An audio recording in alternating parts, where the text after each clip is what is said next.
Hello toi, si aujourd'hui tu te poses la question, est-ce que tu es vraiment fait pour entreprendre? Soit parce que tu es encore en poste de salarié et tu hésites à te lancer, soit parce que ça fait quelques mois, voire quelques années que tu t'es lancé et là tu te dis, au fait, est-ce que c'était vraiment pour moi? Alors, cette vidéo est faite pour toi. Mais avant, n'oublie pas de t'abonner à ma chaîne YouTube pour être sûr de ne louper aucune des futures vidéos qui vont arriver. Ça me tenait à cœur de vous faire cet épisode pour la simple et bonne raison que quand j'échange avec vous au téléphone, que vous soyez coach, thérapeute, professionnel de l'accompagnement ou autre, je vois que déjà pour beaucoup, vous vous lancez dans l'entrepreneuriat pour la mauvaise raison. C'est quoi pour moi la mauvaise raison? C'est simplement vous vous lancez pour fuir le salariat. C'est-à-dire que vous vous lancez pas parce que votre cœur il vous dit je veux aller là-bas, vous vous lancez tout simplement parce que vous dites hey, je veux pas retourner là-bas. Et le problème c'est que quand on se lance dans l'entrepreneuriat par fuite, ça n'amène rarement quelque chose de bon, puisque les problèmes que vous essayez de fuir là, eh ben, vous les emmenez avec vous et finalement ils se reproduisent dans l'entrepreneuriat. Donc par exemple, vous fuyez le salariat parce que vous voulez pas d'un affreux patron qui vous dise quoi faire. En général, vous vous lancez dans l'entrepreneuriat. Bon, vous savez pas trop pourquoi vous vous lancez, l'accompagnement vous plaît, mais voilà. Et du coup, qu'est-ce que vous faites?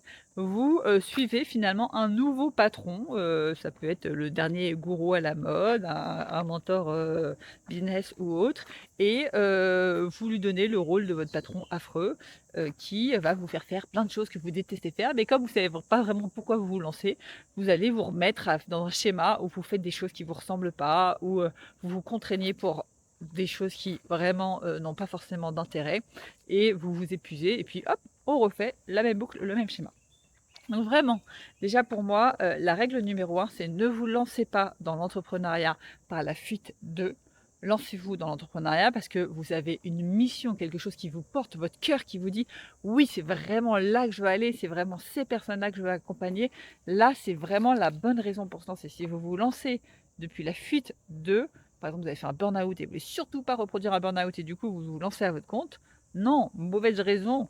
Continuez de travailler, ce que vous avez mal vécu, dans le salariat, continuez de travailler pour bien vous remettre de votre burn-out avant de vous lancer dans l'entrepreneuriat et commencer à trouver vraiment ce qui vous anime, ce qui vous passionne, ce truc qui vous pousse vers et pas qui vous fait repousser, de là-bas. Donc ça, c'est la première chose. Deuxième chose, je suis, persuadée que, l'entrepreneuriat est fait plus ou moins pour tout le monde. Tout le monde peut réussir dans l'entrepreneuriat, mais il y a certaines conditions. Déjà pour moi, la 1 condition, c'est être capable de se remettre en question. L'entrepreneuriat, mais ça va aller puiser en vous, mais vous imaginez même pas à quel point.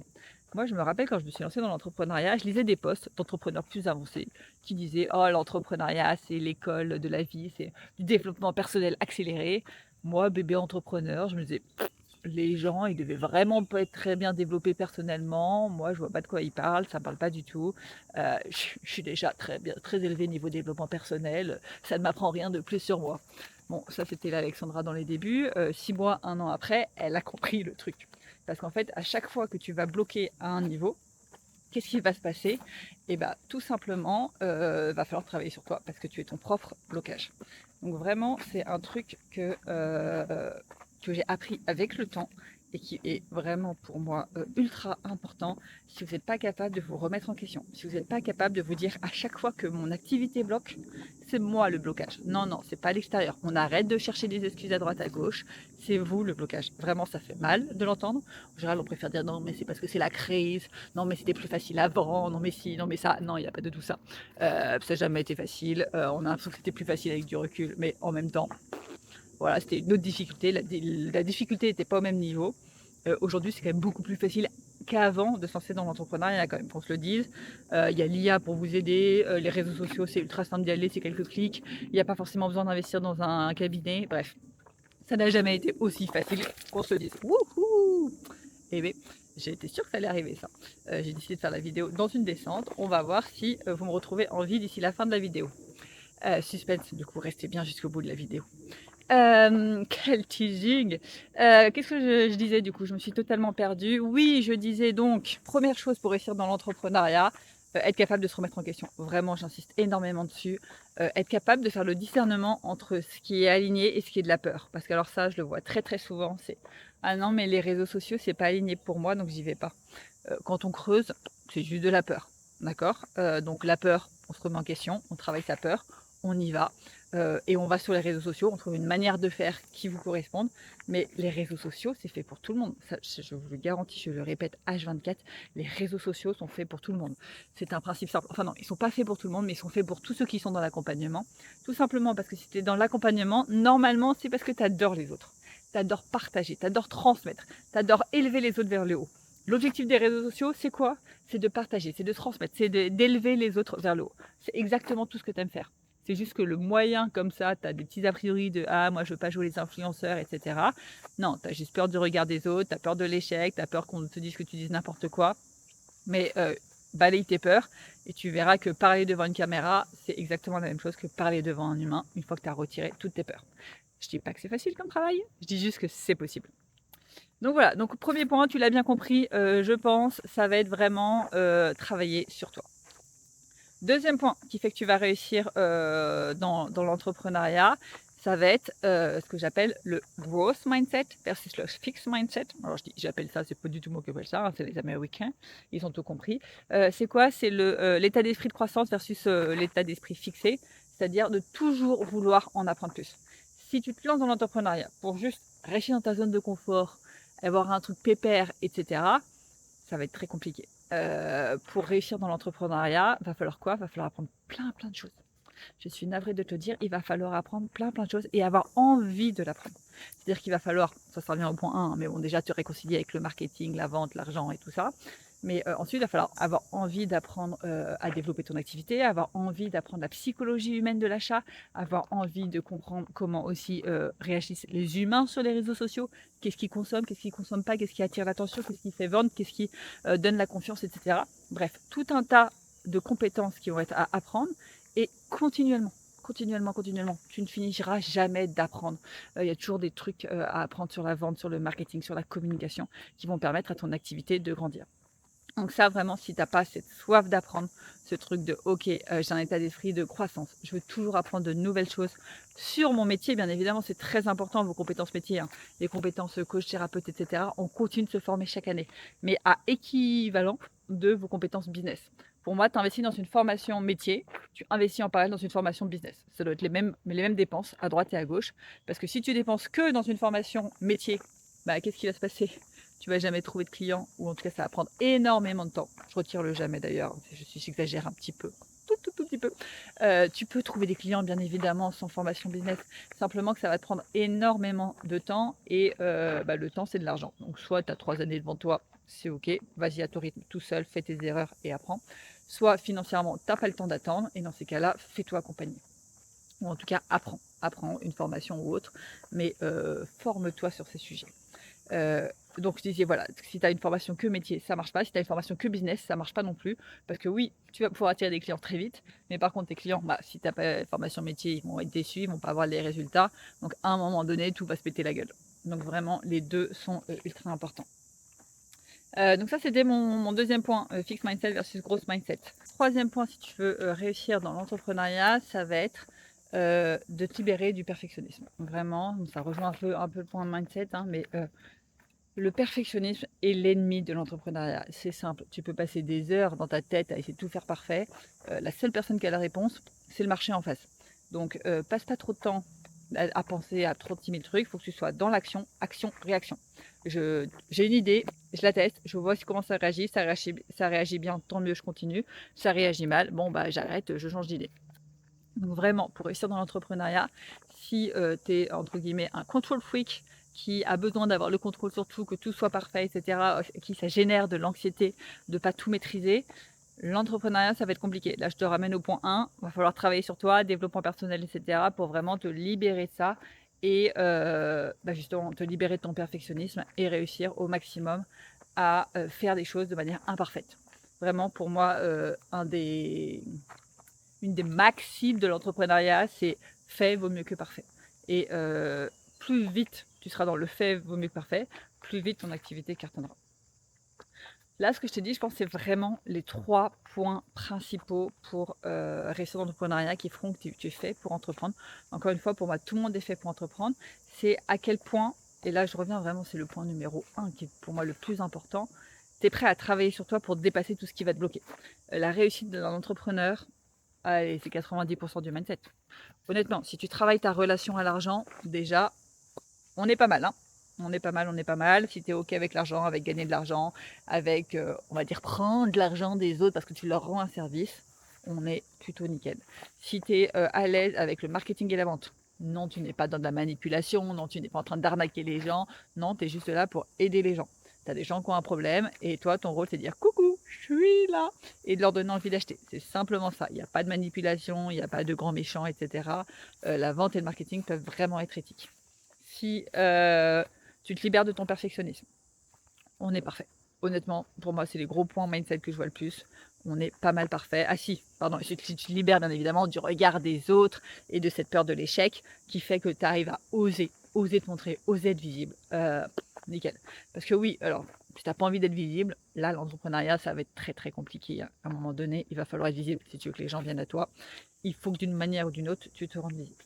Après, pour moi, ce qui fait la réussite d'un entrepreneur, il n'y a pas une stratégie marketing miracle que tu es obligé d'appliquer, vraiment. Ce qui fait la réussite d'un entrepreneur, c'est trouver la stratégie qui te correspond.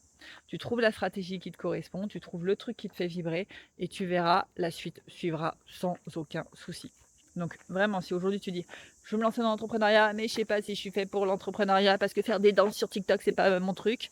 T'es pas obligé de faire des danses sur TikTok, je te rassure. Tu peux totalement, par exemple, te filmer en marchant comme je suis en train de le faire. D'ailleurs, petit aparté, je viens de me rendre compte que je filme sans mon micro. Désolée pour le son, mais au moins ça te montre que tu n'es même pas obligé d'avoir un excellent son. Ok, tu peux avoir ta caméra comme ça, tu te filmes, coucou, c'est moi, tu marches, tu parles et c'est bon. Tu as passé ton message. Le principal, c'est quoi? C'est de passer ton message. Vraiment, reste là-dessus. Tu passes ton message, tout ira bien. Bon, là, normalement, si tu te poses encore la question, est-ce que je suis fait pour l'entrepreneuriat ou non? La question, tu as dû la comprendre, hein, la vraie question à te poser, c'est est-ce que j'ai envie de travailler sur moi ou pas pour réussir à entreprendre? Et pourquoi je veux entreprendre? Je reviens à mon point numéro 1. Si tu entreprends pour fuir le salariat, warning, warning, red flag, 99. Vraiment, tu vas dans le mur. Focalise-toi sur pourquoi tu y vas, le pourquoi qui est de l'avant, pas le pourquoi qui est de l'arrière et de la fuite. Et tu verras, ça sera beaucoup plus simple. Et si justement tu dis j'y vais parce que j'ai pas le choix, faut que ça marche, parce que le salariat c'est pas mon truc. Non, t'as pas encore trouvé ton pourquoi. J'y vais parce que c'est ce sujet qui me passionne. Et c'est pour ça d'ailleurs que j'accompagne que les professionnels de l'accompagnement, hein. Parce que clairement, trouver un pourquoi quand tu es développeur web, quand tu es community manager ou je ne sais quoi d'autre, pour moi c'est beaucoup plus compliqué. C'est des pourquoi qui font pas forcément sens pour moi et auxquels du coup j'arrive pas forcément à comprendre le vrai pourquoi de faire les choses. Le pourquoi dans l'accompagnement, mais c'est le plus beau des pourquoi du monde. C'est mon avis personnel, je suis totalement biaisée, je suis formée au coaching, j'adore accompagner, mais c'est pour ça que j'ai une passion pour vous aider à développer votre activité parce que c'est un pourquoi, mais qui me touche personnellement, qui est ultra important pour moi. Si j'avais choisi juste d'accompagner tous les entrepreneurs à cartonner leur activité, clairement, j'aurais pas la même motivation à me lever au quotidien. Donc c'est vraiment ça, te dire voilà, quelles sont ces personnes que j'ai envie d'accompagner au quotidien. Ça me pousse, j'ai envie de soulever des troncs d'arbres pour les accompagner, j'ai envie de courir dans la montagne, je suis prête à tout pour les accompagner. Là, tu as un vrai pourquoi, là, tu as un truc où, en fait, que ça marche ou que ça marche pas, c'est pas grave, je m'éclate, j'ai une passion. Ma passion se ressent aussi, parce que alors là, quand vous n'avez pas de pourquoi, la passion se ressent pas. Ça se voit, ça transpire pas l'inspiration, quoi. Donc vraiment, ayez un pourquoi fort. C'est la clé de votre réussite entrepreneuriale. Après, bien évidemment, c'est mon avis très personnel et c'est comme ça que j'ai réussi dans l'entrepreneuriat, donc c'est un peu biaisé, mais faites-vous accompagner.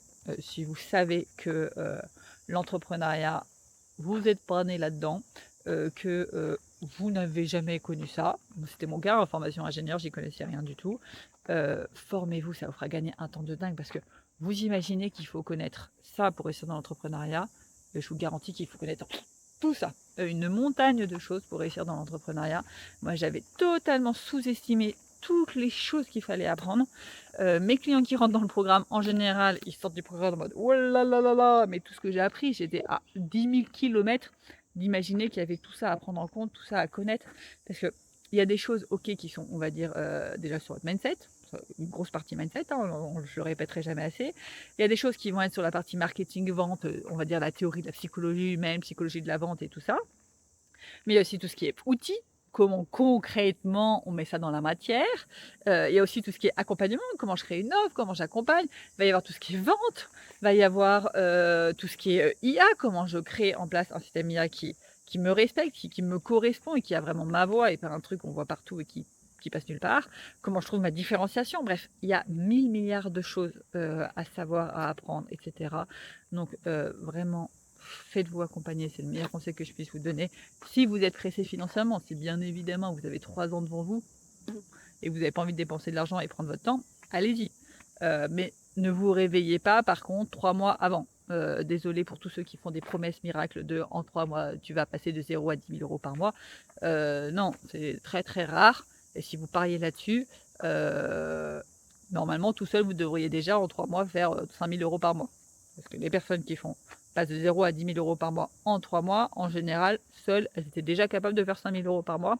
Elles vont très très vite et elles partaient pas vraiment de zéro en vrai. Bref, mon idée c'est quoi? C'est si tu es pressé financièrement, ne te réveille pas à la dernière minute pour te faire accompagner. Je sais qu'on est vachement dans le: «Ah moi j'ai envie de me faire seule, je suis capable d'y arriver seule». Oui peut-être, mais c'est quoi le coût à payer? Voilà, j'en ai fini pour aujourd'hui. Comme d'habitude, je vais vous laisser avec votre question de coaching à méditer en marchant et en musique. Le concept est très simple. Tu fais le vide, tu marches et tu réfléchis à la question. Et c'est parti pour ta question de coaching à méditer en marchant et en musique. Et aujourd'hui, je te pose cette question très simple. Qu'est-ce qui fait, selon toi, que tu es fait ou non pour entreprendre?